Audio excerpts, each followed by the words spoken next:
Hello बच्चों, सुहागी देवी intermediate college से online class में कक्षा 12 के बच्चों का आज मैं स्वागत करता हूं। इस क्लास में यह आज का जो यह क्लास है वह इतिहास विषय का है। इस इतिहास विषय के अंतर्गत हम आज राजा किसान और नगर भाग 2 लेकर आए हैं। राजा किसान और नगर की जो भूमिका होती है इसके पिछले वाले वीडियो में बताया जा चुका है। आज मैं भाग 2 का उसके बाद दूसरा वीडियो लेकर आया हूँ। राजा किसान और नगर, देखिए पहले राजा क्या होता है, कैसे किसान थे क्या, और नगर की व्यवस्था क्या थी, यही सब इस पाठ में बताया जाएगा। जैसे बताया ही जा रहा था कि 6वीं शताब्दी ईसा पूर्व में देखा गया। 6वीं शताब्दी ईसा पूर्व में क्या व्यवस्था थी, कैसे थे। पहला हेडिंग डालते हैं आरंभिक साम्राज्य।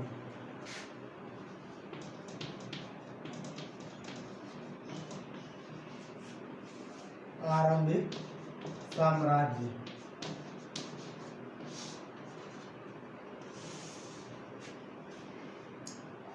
तो देखा जाए 6वीं शताब्दी ईसा पूर्व में पहला कौन सा वंश था तो बताया जा चुका है।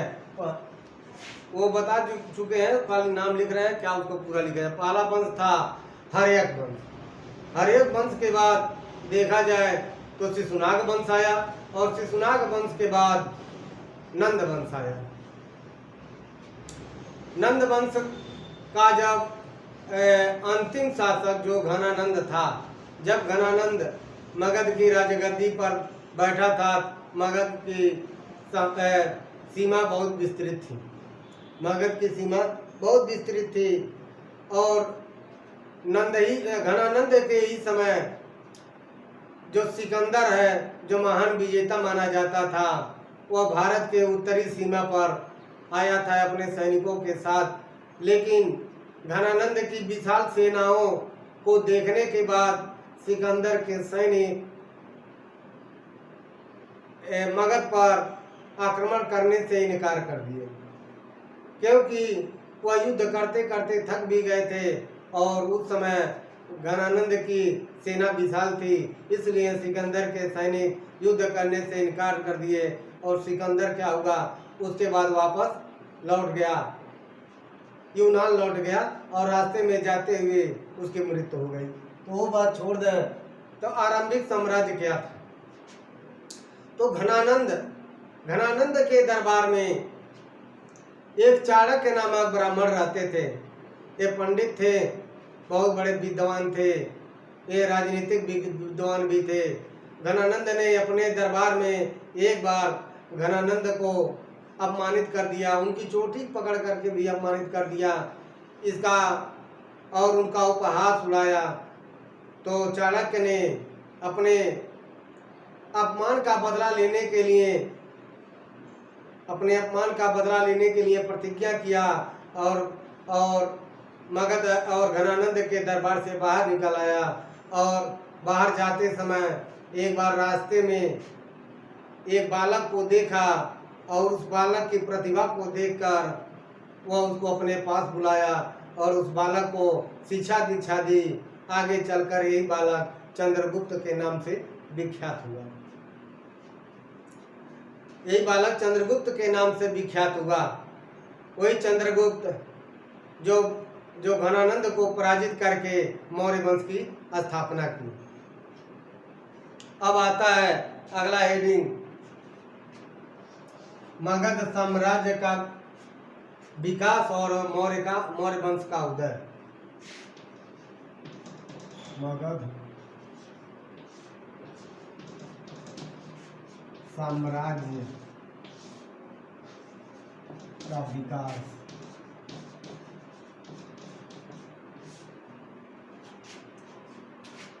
तथा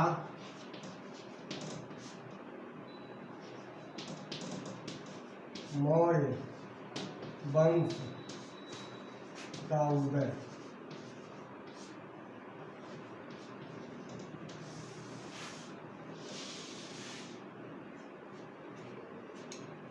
हेडिंग से ही आपको यहाँ पर मालूम हो रहा है मगध साम्राज्य का विकास, अर्थात मगध साम्राज्य का विस्तार कितना कितना हुआ था और मौर्य वंश के उदय से अर्थ होता है मौर्य वंश का संस्थापक कौन था और इसका विकास कौन किया।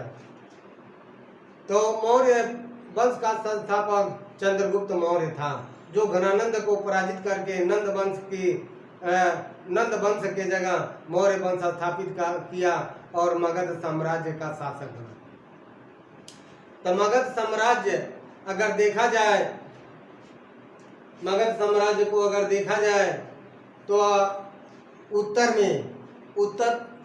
न देखा जाए पश्चिम में अफगानिस्तान और बलूचिस्तान, जो इस समय अफगानिस्तान बलूचिस्तान, जो अफगानिस्तान तो जानते ही हैं, बलूचिस्तान पाकिस्तान में आता है, यानी पश्चिमी सीमा पर अफगानिस्तान और बलूचिस्तान तक था। और दक्षिण सीमा पर देखा जाए तो कर्नाटक तक विस्तृत था और पूर्वी सीमा तक देखा जाए तो बंगाल और उड़ीसा तक था और उत्तरी सीमा तक अगर देखा जाए तो उत्तराखंड अर्थात हिमाचल प्रदेश और उत्तराखंड तक यह विस्तृत था। कौन? मगध साम्राज्य। अब इसमें मौर्य वंश का उदय, मौर्य वंश के उदय में महत्वपूर्ण भूमिका तो चाणक्य निभाया था, क्योंकि चाणक्य ही चंद्रगुप्त को शिक्षा दीक्षा दी और राजनीति का पाठ पढ़ाया और मगध के सिंहासन पर आसीन किया। उसके बाद जब चंद्रगुप्त मगध के सिंहासन पर आसीन हुआ तो यही चाणक्य उसका प्रधानमंत्री बना, अर्थात चाणक्य जो है चंद्रगुप्त का प्रधानमंत्री था। अब आता है मौर्य वंश के जानने के स्रोत।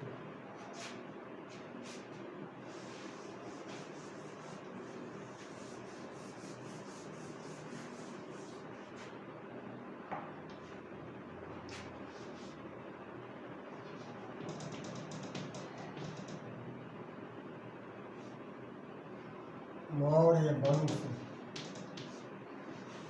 के जानने के स्रोत को जानिए।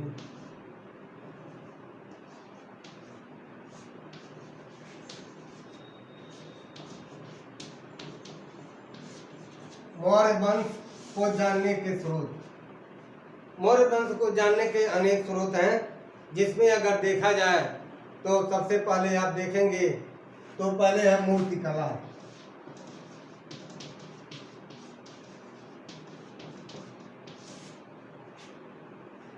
यानी खुदाई में चाहे अन्य जगहों से प्राप्त मूर्तियां से ये मालूम होता है कि मौर्य वंश में मौर्य वंश के लोग कैसे कैसे लोग रहते थे, किस तरह के कपड़े पहनते थे, कैसे बर्तनों का प्रयोग करते थे, यानी मूर्तियों को देखने से आभास होता है। दूसरा है साहित्यिक रचनाएं, रचनाएं लिख रहे हैं। रचनाएं में आप लोग देखेंगे तो इंडिका है, ये इंडिका नामक पुस्तक है।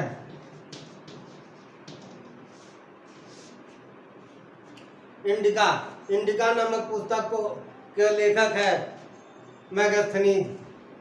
मेगास्थनीज के विषय में आप लोग जानते होंगे। यह सिल्यूकस जो चंद्रगुप्त से युद्ध भी हुआ था साम्राज्य विस्तार में, और सिल्यूकस के साथ ही मेगास्थनीज भारत आया था और सिल्यूकस पराजित होकर चला गया तो मेगास्थनीज यहीं पर रहा और भारत के विषय में एक पुस्तक लिखी जिसका नाम था इंडिका। तो रचना में इंडिका आता है। उसके बाद अर्थशास्त्र,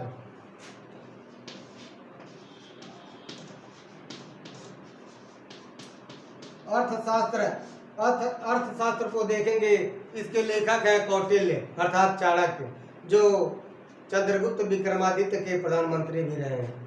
यानी इनके पुस्तक से भी मौर्य वंश के विषय में जाना जा सकता है। मौर्य वंश के सभी जानकारी अर्थशास्त्र पुस्तक से भी हमें मिलती है। फिर है चौथा जैन एवं बौद्ध ग्रंथ।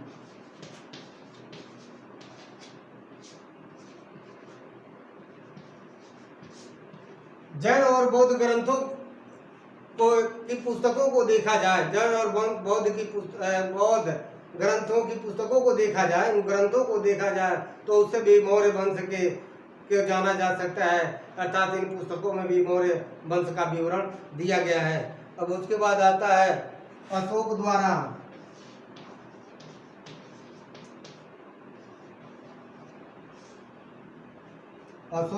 निर्मित स्तंभ। अशोक ने अपने शासनकाल में बहुत से स्तंभों की स्थापना की थी। उन स्तंभों, शिलापट्टों, शिलालेखों से भी स्तंभ, शिलापट्ट और शिलालेख सब लिखे हुए हैं। यानी इन सब से भी, यानी अशोक द्वारा निर्मित स्तंभ, शिलापट्ट और शिलालेख, यहाँ निर्मित नहीं लिखे हैं, यहाँ निर्मित लिख दिया जाए।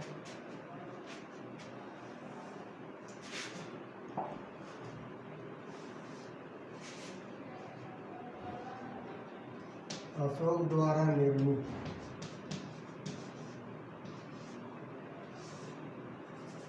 स्तंभ। अशोक द्वारा निर्मित स्तंभ, शिलापट्ट और शिलालेख, इन सब से भी मौर्य वंश के जानकारी मिलती है। और पांचवा आता है, छठवां, मुद्राएं।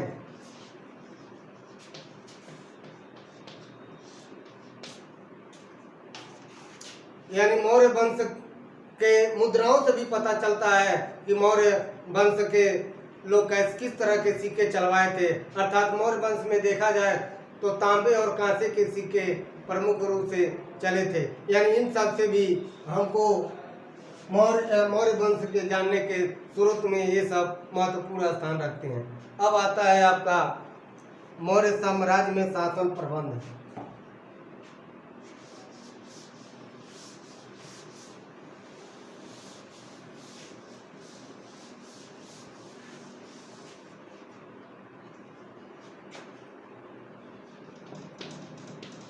मौर्य साम्राज्य का शासन प्रबंध।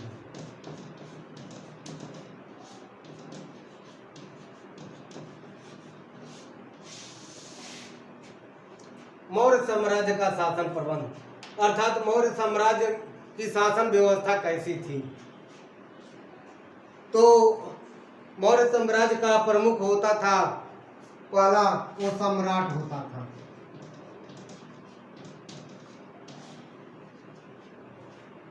सम्राट होता था जो राजधानी में रहता था, जो राजधानी में रहता था। राजधानी उस समय क्या थी? पाटलिपुत्र।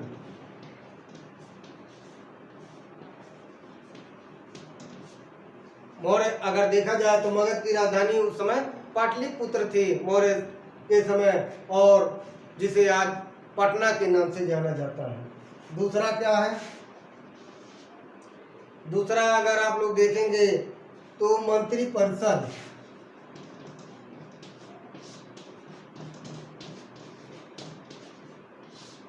मंत्री परिषद में क्या था? ये प्रांतीय मंत्री परिषदों में ये प्रांतीय केंद्र थे। प्रांतीय केंद्र यानी मंत्री परिषदों के हाथ में प्रांतीय केंद्र, जो जैसे कई प्रांतों में बांटा गया था, लेकिन मुख्य रूप से यहाँ पे 4 प्रांत थे। यानी प्रांतीय केंद्र मुख्य रूप से 4 थे। पहला क्या है?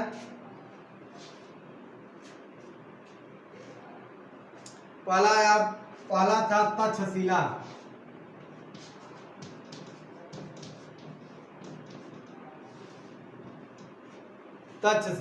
पहला क्या था? तक्षशिला था। तक्षशिला इस समय कहाँ पड़ता है? अफगानिस्तान में।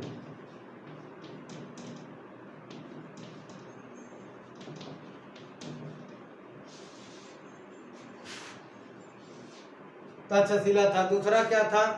दूसरा था उज्जैनी।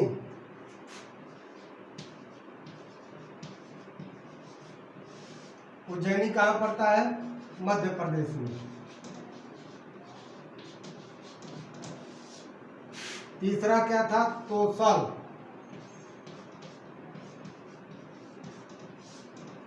तीसरा है तोसल।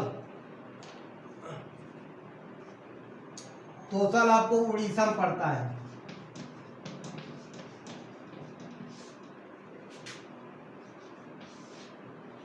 और चौथा आपका था स्वर्णगिरी।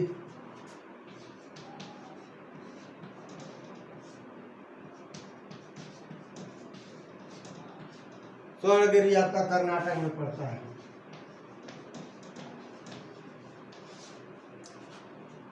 यानी मंत्रिपरिषद जो है, प्रांतीय मंत्रिपरिषद जो थे, दूसरा वो प्रांतीय केंद्र के अंतर्गत आते। प्रांतीय केंद्र को 4 भागों में बांटा गया था: तक्षशिला, उज्जैनी, तोसल और स्वर्णगिरी। ये आप लोगों को ऐसे ही लग रहा है, अफगानिस्तान, मध्य प्रदेश, उड़ीसा और कर्नाटक, यानी चारों भाग में दिया गया। तक्षशिला अफगानिस्तान जो हम बताए हैं पश्चिम दिशा में है, उज्जैनी मध्य प्रदेश, ये मध्य भारत में पड़ता है, तोसल उड़ीसा पूरब साइड में पड़ता है, कर्नाटक ये समुद्र तटीय मैदान में है, और स्वर्णगिरी कर्नाटक दक्षिण भाग में है। अब आता है, अब इसके साथ साथ और भी थे, उसको हम वैसे ही वर्णन कर दे रहे हैं जैसे शासन प्रबंध है। जैसे धर्म और महात्माओं की भी नियुक्ति किया गया था। सम्राट द्वारा धर्म महात्माओं की नियुक्ति किया गया था, जो उस समय जैन धर्म और बौद्ध धर्म पर प्रमुख बल दिया जाता था। अर्थात चंद्रगुप्त के समय जैन धर्म और अशोक के समय बौद्ध धर्म की प्रचुरता थी। सूचना वाहकों की नियुक्ति। सूचना वाहकों की नियुक्ति के विषय में, जैसे राजा के पास संदेशवाहक होते थे, जो एक प्रांत से दूसरे प्रांत, एक जगह से दूसरे जगह, यानी इन सब यानी संदेशवाहक का कार्य करते थे, जो इस समय डाकिया का काम करता है। अब आता है न्याय व्यवस्था। न्याय व्यवस्था मंत्री प्रांतीय स्तरों पर मंत्रिपरिषद के पास थी, और राजधानी में सम्राट न्याय व्यवस्था को देखता था। अब उसके बाद है पशुओं, दंड विधान। देखिए, दंड विधान है। दंड विधान क्या था? प्रांतीय स्तरों पर मंत्रिपरिषद देखते थे, और राजधानी में राजा न्याय का कार्य करता था। चिकित्सालयों की व्यवस्था। जैसे मगध साम्राज्य बहुत विशाल था, तो जगह जगह आने जाने में दिक्कत होती थी, इसलिए चिकित्सालय की व्यवस्था अनिवार्य रूप से किया गया था। और शिक्षा का प्रसार, यानी मौर्य साम्राज्य में शिक्षा जो है अपने प्रमुख रूप से, अर्थात विश्व में नंबर 1 पर थी, क्योंकि उसी समय विक्रमशिला, तक्षशिला और नालंदा विश्वविद्यालय का नाम सुने होंगे। यहाँ पर लोग विदेशों से पढ़ने आते थे। नालंदा विश्वविद्यालय के प्रोफेसर ये चंद्रगुप्त मौर्य के ही जो प्रधानमंत्री थे, अर्थात चाणक्य ही थे। ये सब जानेंगे। इसलिए मौर्य साम्राज्य के समय शिक्षा का प्रसार बहुत अधिक मात्रा में हो चुका था, अर्थात सभी लोग शिक्षित थे। विदेशों से संबंध, विदेशों से आपसी संबंध। अगर आप लोग देखेंगे तो मौर्य साम्राज्य के समय विदेशों से भी आपसी संबंध था। अर्थात अशोक को देखिए, अशोक ने बौद्ध धर्म का प्रचार प्रसार के लिए विदेशों में अपने पुत्र और पुत्री अर्थात महेंद्र और संघमित्रा को भेजा था, जिसमें कई जगह कंबोडिया हुआ, जावा हुआ, सुमात्रा हुआ, श्रीलंका हुआ, चीन हुआ आदि अन्य जगह से भारत का संबंध, रोम हुआ आदि अन्य जगह भारत का संबंध विशेष रूप से था। अब आता है सेना व्यवस्था।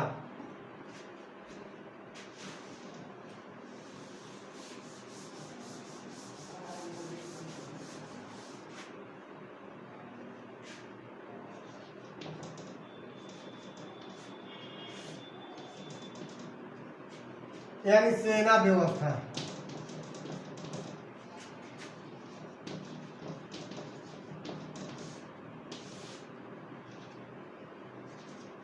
मौर्य साम्राज्य में अगर सेना व्यवस्था को देखा जाए तो सेनाएं कई भागों में बांटा हुआ था, जिसमें एक समिति थी, एक उप समिति थी। सेना व्यवस्था में पहले देखें समिति, पहले समिति थी और दूसरी उप समिति थी।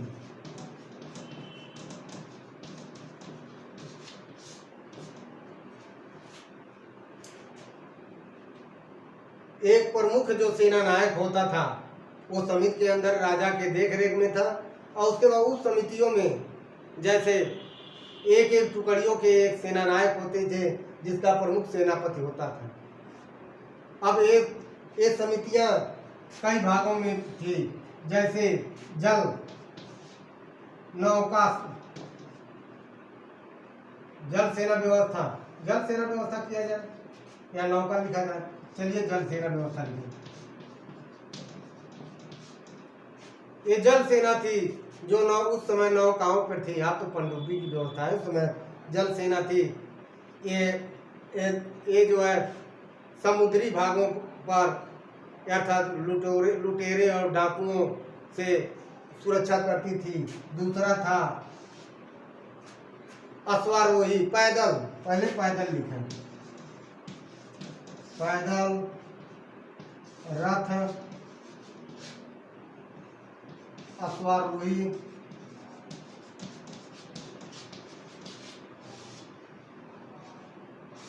और हाथी देखा गया।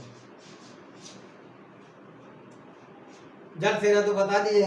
पैदल, भूभाग पर युद्ध करने के लिए पैदल सेना की व्यवस्था थी, जिसका प्रमुख सेनापति होता था। रथ का एक अलग सेनापति होता था। रथों में जो बड़े बड़े लोग होते थे, जैसे राजा हुआ, राजा से संबंधित अर्थात मेन जो नायक होता था या उसके सगे संबंधी होते थे, रथों से युद्ध करते थे। यानी वे सब पुलिंग वर्ग के लोग रथों पर ही थे। अश्वारोही, उसके बाद घोड़े की सैनिक व्यवस्था थी, और उसके बाद हाथियों की भी सैनिक व्यवस्था थी। अर्थात इस प्रकार अगर देखा जाए तो मौर्य साम्राज्य का शासन प्रबंध था। अब इस वीडियो में आज इतना ही। अब इसके बाद का जो टॉपिक है, अब अगले वीडियो में आप लोगों को बताया जाएगा। तब तक के लिए धन्यवाद।